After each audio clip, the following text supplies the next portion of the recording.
Hello my friends and welcome. On this channel I sometimes speak about American politics and politics in general because it influences Ukraine, especially with yesterday's visit of President Vladimir Zelensky to Washington, D.C., where he met with Donald Trump and they discussed the possible military support of Ukraine even with tomahawks. And I would say that the meeting was, let's say, honestly, not okay for Ukrainian side and for democracy in general.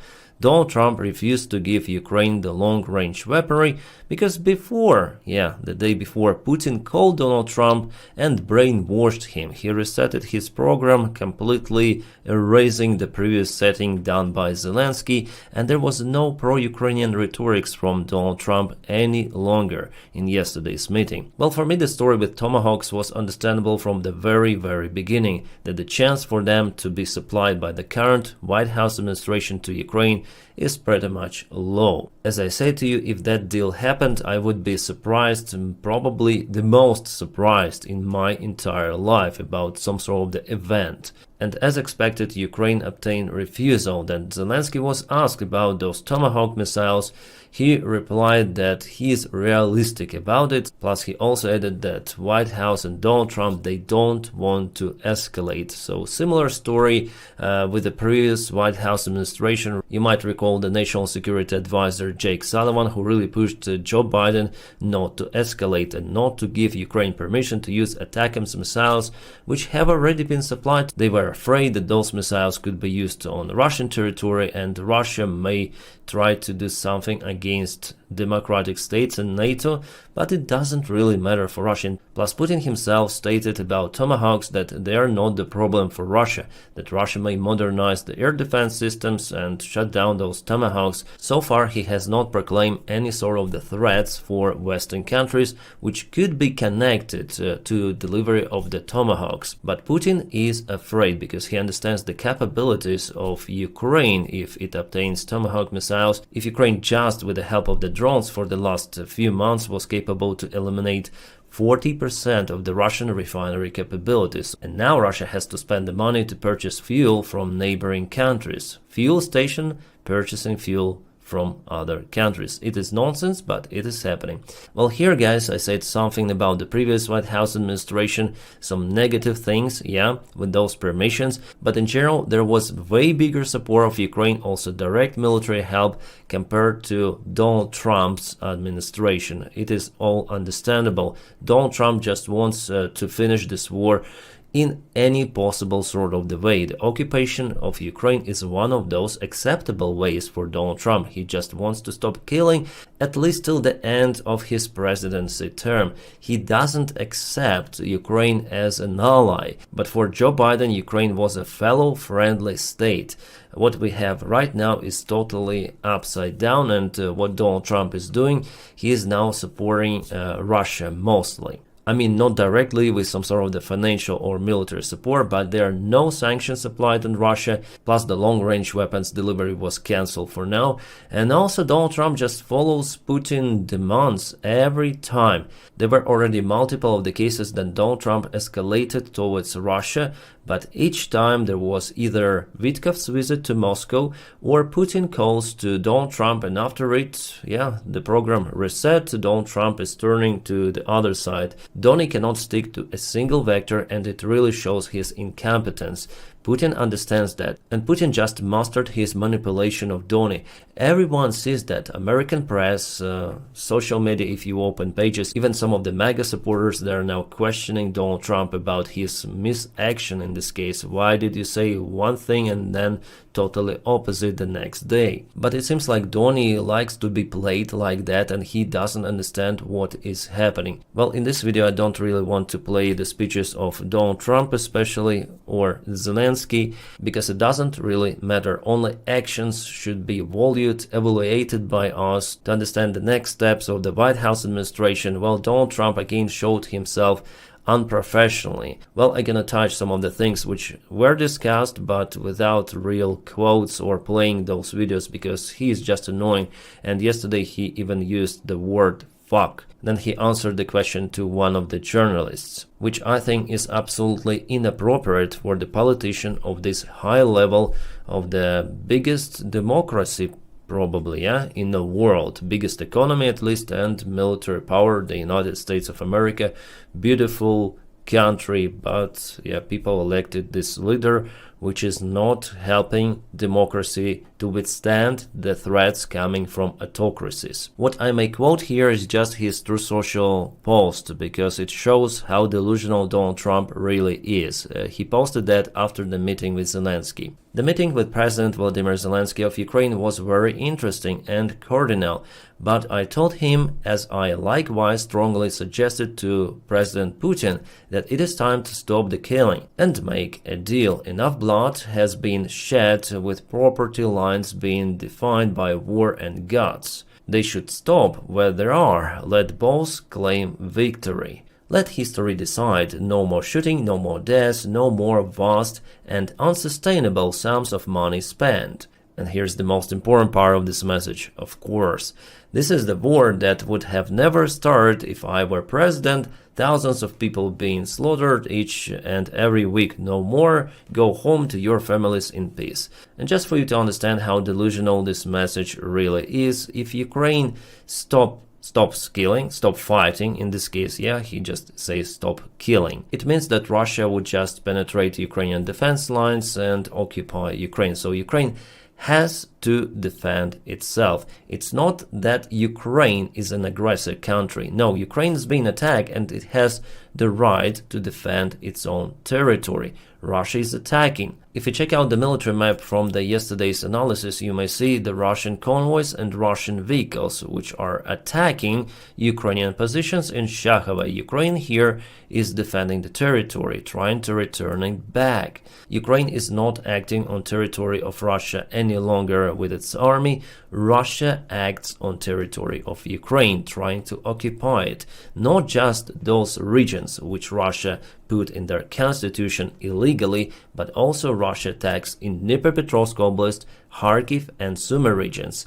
It means that Russia has the broader ambitions than just those 4 regions of Ukraine and Crimea. When Donald Trump spoke with Putin the day before yesterday, before his meeting with President Zelensky, Putin told him the same story, that Ukraine should give up the territorial control of Donbas entirely and withdraw the forces. And maybe in this case, Putin might think about the possible ceasefire. How do we know those details? Well, because President Trump said about it to Zelensky and to Ukrainian side in general. Later on it was published by press, some of the details of the talk. So even though then Zelensky agrees on all of the conditions, ceasefire, unconditional one, yeah, on the ground, in the air, in the sea, Russia still wants to get more ground of Ukraine, so there should be talk with Russia, not with Ukraine in this case. But as you saw in this Truth Social post and the rhetorics coming from Donald Trump, he continued to push, as he says,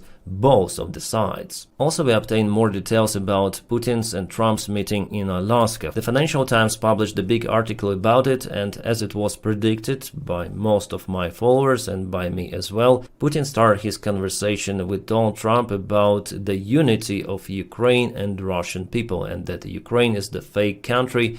He even started from the 9th century, a Rurik dynasty that controlled Rus by the time, Kievskaya Rus, yeah, and also baptizing of Rus and so on. So he started from this madness. Putin is a madman, yes. He lives in his own informational, historical and mental bubble. What we saw in a Tucker Carlson interview back in 2023, as far as I remember, exactly the same narratives Putin started to tell to Donald Trump. An American delegation, it was shocked about that stuff, and Trump even wanted to finish the meeting right away, but they were capable to put it into the different stream, so there was some sort of the confrontation. That's why the vast part of the meeting, after all, including dinner, was cancelled. And Donald Trump, they're planning, as you know already, their next meeting in Budapest. Well, for now it's just a project. It's not yet been coordinated officially, but probably it might happen. Whether Zelensky could be presented on this meeting, I'm sure that Putin will not agree on this meeting if Zelensky is presented there. So there could be a personal meeting between Donald Trump and Putin, and maybe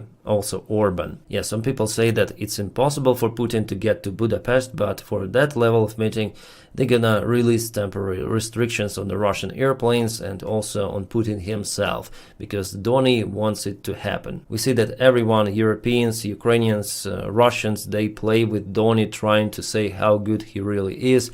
Yesterday I got the comments, oh, Zelensky bowed in front of Donald Trump. He didn't bow, he was just pleasant with Donny. That's the strategy of Zelensky, because he doesn't care really about Donny's personality. He wants to obtain the military support for Ukraine, those Tomahawk missiles and something else, like it was with the previous president, direct military support from the United States. It is must-have for Ukraine if you speak about defense, because Europeans, they cannot purchase everything needed for Ukraine. That's why everyone sugarcoats Donald Trump. Europeans, because they need American support in case Russia attacks NATO, and it potentially could be. Many of the European officials and intelligence chiefs, they say about this possible scenario till 2029, till 2030, some say next year, but it could really happen. That's why, yes, Zelensky has to say good things for Donald Trump. As you might remember, they already argued before in Oval Office, and that ruined relations for extensive period of time. So Zelensky actually follows good strategy in this case to speak with that orange idiot. Yes, I may call Donald Trump names because here I tell the things as they are, but I'm not Ukrainian official, so really not at that level even close. Plus, I want to point out my personal opinion on this topic, and I guess the most part of my audience, you agree with me. So what's gonna happen next? Well, Russia will not finish this war. It is already understandable. Russia wants to occupy more Ukrainian territories, and they want to use the meeting with Donald Trump to propel their narratives, to cause Ukraine to surrender territories voluntarily. Those territories which Russia cannot take, even using lots of the military convoy mid-wave attacks. Yeah, basically it's not possible for Russia, even in a close-by perspective, to occupy vast regions of Slavyansk, Kramatorsk, Konstantinivka. Even for Pokrovsk, they are fighting for more than a year already, with just partial success, having all those crazy losses. And for Russia, it cannot continue for such extensive period of time. Despite their size, economy, Russia will have to announce a new mobilization in this case. So Putin tries to avoid it, actually, to proclaim it openly. That's why Donald Trump, for him, is this diplomatic weaponry. And Putin uses it very, very effectively, because it's very easy to play Donald Trump, especially for Putin, with this KGB FSB experience that he applies on incompetent real estate scammer who bankrupted his own businesses and now wants to bankrupt the United States of America. But for Ukraine, the task is the same: to defend itself against the Russian aggression. With Trump's support or without it, there's basically no other choice. Occupation or continue the fight. Those are just the two variants which Ukraine now has, unfortunately.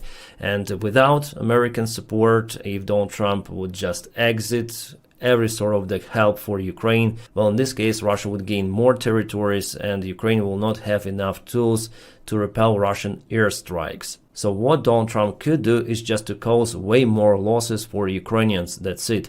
And partially he's doing it even now, not agreeing on supplies, all of the possible weapons, including Tomahawk missiles. Well, if there is a meeting in Budapest, I expect it to fail almost the same way as it failed in Anchorage, Alaska, because Putin's demands are just not acceptable. First of all, for Ukraine, but America, with Donald Trump, they want to make with Russia deal.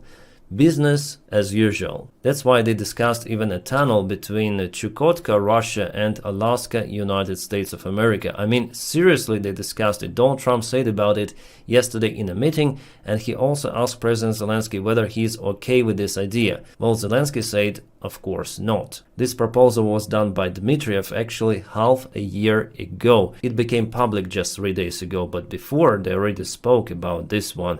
And Dmitriev also proposed Elon Musk to finance this construction. Kind of the good supply line for the Russian army. They already mastered those tunnel missions, yeah? Or a tube operation as they call them. And by the way, in Chukotka, Russia, this place is mostly inhabited. I know what they want to connect here, but the infrastructure inside this Russian region, it is just absent. It is not even close to Alaska. This comes from Kirill Dmitriev, who is in charge actually of those negotiations between United States and Russia, economical negotiations to build business, to forget about what is happening in Ukraine. By the way, at the meeting, Pete Hegseth wore the Russian tie. Why is it a Russian tie? Well, because it's called a Russian tie. Russia plain flag tie 2232, he decided to wear it on that meeting. And Zelensky was sitting just in front on the other side of the table. Yeah, just my thoughts on what is happening around, and still I'm positive because Russia has no other choice but to collapse like every empire of that type. This end is absolutely imminent, but unfortunately for that it might take lots of the time. I mean years and years. Especially that Russia is not being pushed really hard by democracies and mostly pushed by Ukraine itself. So glory to Ukraine. My friends, if you want to support the job that I do here, you may follow me on Patreon, the link for it in the video description just below, or support me on membership of this YouTube channel. Thank you guys for making this content possible. I love you all, and I wish you a peaceful sky wherever you are, and have a great time.